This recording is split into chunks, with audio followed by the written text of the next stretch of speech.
کیا، مقابلے میں آج توہین قرآن ہو رہی ہے۔ ہم اس بات کی پرزور مذمت کرتے ہیں، لیکن ارباب اقتدار نے بھی یہ احتجاج کا کہا۔ ارباب اقتدار سے ہماری درخواست ہے، صرف عوام سے احتجاج کی کال نہ دیں۔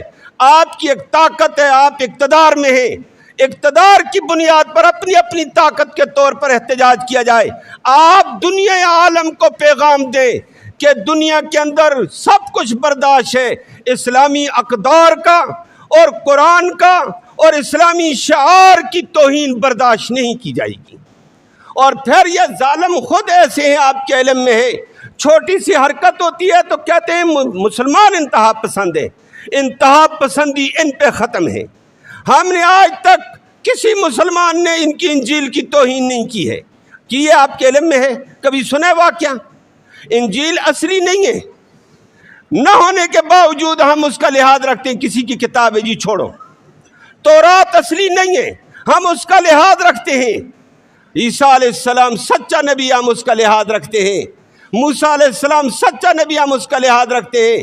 انتہا پسندی ان کے اندر ہے کہ یہ ہمارے نبی کو برداشت کرتے ہیں، نہ ہماری کتاب کو برداشت کرتے ہیں، نہ عظمتوں والی کتاب کو برداشت کرتے ہیں۔ ان کی انتہا ہے۔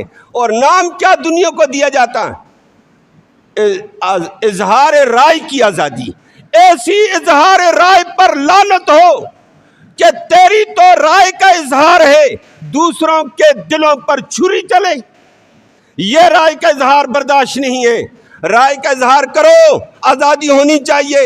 رائے کا اظہار ہونا چاہیے کہ ایک آدمی اپنے دل کو کھول کر بڑاس نکالے، اس پر ظلم ہو رہا ہے، بولنے کا اس کو حق ہے، لیکن یہ حق نہیں دیا جائے گا کہ تیری تو رائے کی آزادی ہو اور کروڑوں مسلمانوں کے دلوں پر چھری چلے۔ یہ برداشت نہیں ہے۔ تیری تو رائے کی آزادی ہو، محمد الرسول اللہ کے دل پر چھری چلے، یہ برداشت نہیں ہے ہمیں۔ ایسی رائے کی آزادی نہیں مانتے ہیں۔ اور سویڈن حکومت نے بھی ظلم کیا، ان کی عدالت نے بھی ظلم کیا۔ اس بدبخت نے عدالت سپریم کورٹ سے اجازت لی ہے، کیس کر کے مجھے کھلی اجازت رائے کی ظاہر کی دے دو۔ 3 ماہ کے بعد کیس لڑ کر اگر عدالت نے کہا کر سکتا ہے جو کچھ کرے، اس نے آ کر مسلمانوں کی مسجد کے سامنے 3000 نمازیوں کے سامنے سب کو دکھا کر قرآن کی بے حرمتی کی، ٹھوکریں ماری، پھر قرآن کو جلا دیا۔ یہ کیسی آزادی ہے؟ تو اپنی رائے کی آزادی کر اور لوگوں کے دلوں پر چھریاں چلے، یہ برداشت نہیں ہے۔ یہ رائے کی آزادی ہم نہیں مانتے ہیں۔ رائے کی آزادی ایک حدود کے اندر ہو، اشعار کو چھیڑا نہ جائے، اقدار اسلام کو نہ چھیڑا جائے۔ تمہاری اقدار کو نہیں چھیڑا جاتا ہے، تم مسلمانوں کی اقدار کو کیوں چھیڑتے ہو؟ اور مسلمان الحمدللہ اس وقت روح زمین میں تمام کفر سے زیادہ ہیں، کفر کے جتنے طبقات ہیں ان سے زیادہ ہیں، لیکن مسلمان تھوڑا سا بے حس ہے۔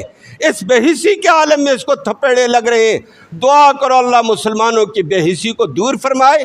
ہم اس احتجاج میں بھرپور طریقے سے شریک ہیں، اور جو احتجاجی مظاہرے ہوں گے راجہ بازار سے چلتے ہوئے کمیٹی چوک تک، اس میں بھی شرکت کریں اور دنیا کفر کو بتانا ہے کہ ہم قرآن کی توہین برداشت نہیں کر سکتے ہیں، سب کچھ برداشت کر دیں گے، اسلامی اقدار کی توہین برداشت نہیں۔ اللہ ہم سب کو دین کے تقاضے پورے کرنے کی توفیق نصیب فرمائے۔